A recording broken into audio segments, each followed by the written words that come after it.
Hello everyone, hope you're doing well. It's time to have a look at the next event, which is going to be happening after the Albatross one. Now, Gaijin did say that there was going to be another kind of copy-paste vehicle from this event, but I've got to be honest, this one is probably the one most people have been looking forward to, which is a copy-paste. This is an F-14A Tomcat. It's very similar to the one that we have in the tree, but there are significant differences in terms of armament. It is the Iranian one, and this is going to be the Persian Tomcat event, meaning that you can get yourself the F-14A IRIAF. It's going to be a US rank 8 promotional event fighter, and I'm not entirely sure what the promotional idea is. I've never actually seen them say something is that. Maybe in the future they'll actually talk about what that is, but it does seem a little bit odd that they'll put promotional there. But the F-14A is one which was used obviously heavily by America, but also it was exported, and one of the nations which tried and tested and used the Tomcat was, of course, Iran. In the mid-70s. They used the F-14A, and the difference between the American one and the Iranian one is the F-14A for Iran had access to some additional armaments. So alongside the AIM-9 and also the AIM-7 and the Phoenix, so you'll get all the standard kind of air-to-air stuff that the American one gets, it also got the Soviet R-27R1 and missiles of Iranian descent as well, the Fakur 90, and also the Sejil, with active and also semi-active radar guidance respectively. So this vehicle will be an air, domination expanded fighter. It'll be interesting to see what happens with it in terms of its BR, since the Tomcat is already at a quite favourable BR nowadays. I wonder if this is also going to be at a similar place. It also gets some pretty cool secondaries too, including the Yasser rockets, and also its 750-pound warhead on the Yasser rockets, which is just insane to think about with its big old load. So that's going to be a huge rocket, which is going to do quite a lot of damage. So basically, you're getting a Tomcat with additional characteristics in the form of its weaponry. So as a copy-paste vehicle, I actually think this one's pretty cool.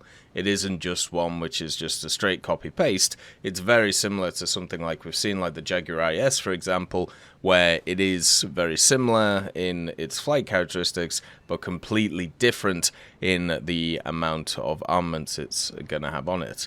Now, the cool thing about the F-14 is obviously it's already in a really good place. Since this is going to be an event vehicle, you will have to stock grind it, so that might be a bit of a problem. And the other thing to also mention is this event starts on the 8th of August. So it starts on the 8th and goes to the 26th of August. So this is kind of like your summer event, I suppose, because that's usually the time that you would see the summer event go. And the reason why it's going on for such a long time is because there's a lot of stuff that you can get in this event. It isn't just the F-14. There are 9 stages overall, and even though there's no loading screen, there's pretty much everything else. You have the trophies with the random rewards, but then you have 2 decals, which you can get access to. The first one is the emblem of the Imperial Iranian Air Force, and also the second one is the emblem of the Islamic Republic of Iran Air Force decal. So both of them look really nice. You also have a player icon or a profile icon for Jalil Zandi, who is coming in the event. That you get at the 6th stage, and then you also get a silver chest, which is the travel suitcase. And my guess is, as always, they're going to be bringing in some good old gacha boxes. I'm pretty sure that's what these travel suitcases are, which they talk about. The other one is at the 8th stage, you get the F-14A IRIAF, and at the 9th stage, you get a unique camouflage, and once again, 4 random modifications for the F-14A. So they're continuing the random modification stuff, and I think that's pretty cool. I'm glad that they're doing it. I really like the idea, and I'm happy that they've implemented it.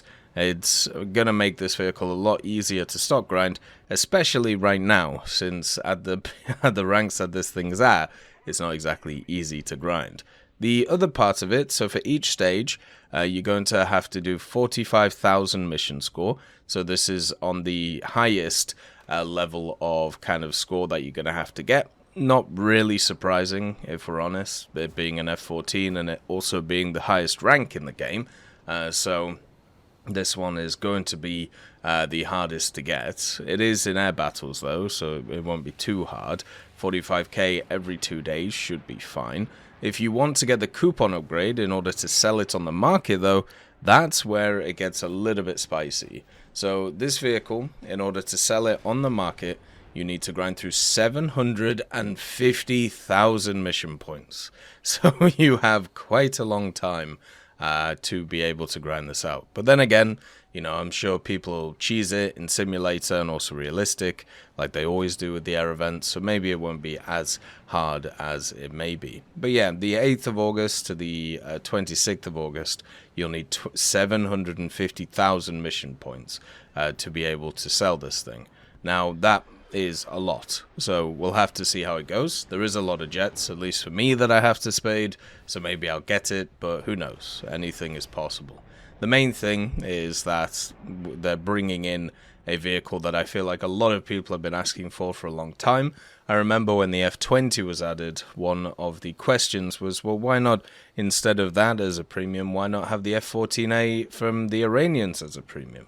Or maybe let's get a camo in for the F-14. Well, now you have the vehicle in itself, and it looks like it's going to come on along with the loot box. It looks like it's going to come on with a bunch of different things to excite people and have a bit of fun with. As somebody who has played a lot of aviation over the years, the F-14, when it released, was probably one of the most overpowered vehicles in the game. And it was because it had access to mechanics that other nations just did not have access to. So you were able to play around those ideas, and the other nations just couldn't. So you had to not really worry too much. You could dominate the altitude game, and then from there you could go down and just hammer people as you go. The only limitation it had is it didn't have any all-aspect IR missiles, and that was slightly limiting, but it still had AIM-9Hs, which have a very long burn time, which would help out quite a lot. So even then, you know, you weren't limited too much, especially since you had the good radar and the good actives and the good semi-actives too. The F-14 coming in as a kind of event vehicle, hopefully will give people a taste of what the high tiers is like when it comes to active radar homing missiles. But understand, this is the type of vehicle that you will have to, you know, at least use your brain slightly in terms of having, you know, a good time in. As always, though, I hope you have a wonderful day, and I'll see you next time. I'd just like to thank GMG Smiley, CD Beans, Chieftain Mike, EMN3 Galaxy, Tulio Pontecorvo, Brendan Quinn, Carrion Crow, Gus Irenicus, Pyman, Wartinder, Teddy, Daniel Stanton, Martinez, B. Young, Ozzy Panzer, Alan Hacker, Liam Shear, Opium Prime, Lafouche, Sem, Aslan, Uncle Bean, and Derek R. for supporting the channel.